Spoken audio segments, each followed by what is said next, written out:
بصرہ کے قریب ایک انتہائی گناہگار آدمی رہتا تھا۔ جب وہ مر گیا تو اس کے جنازے کو اٹھانا تو بہت دور کی بات ہے، کسی نے ہاتھ لگانا بھی گوارا نہ کیا۔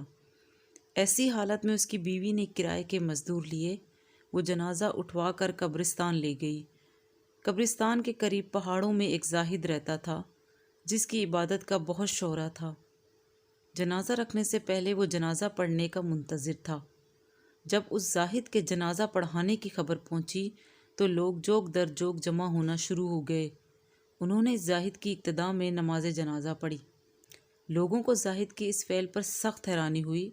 انہوں نے نماز جنازہ کے بارے میں اس سے سوال کیا تو اس نے بتایا کہ مجھے خواب میں یہ حکم ملا، فلاں جگہ جاؤ، وہاں جنازہ آ رہا ہے، اس کے ساتھ صرف ایک عورت ہے، جس کا جنازہ ہے وہ مغفور ہے۔ اس جملے پر لوگوں کی حیرانی میں مزید اضافہ ہوا۔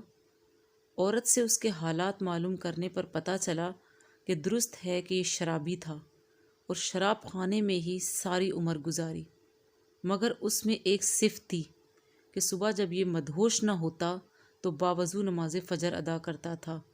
دوسرا، اس کے گھر میں یتیم بچے رہتے تھے، بچوں جیسا سلوک کرتا تھا۔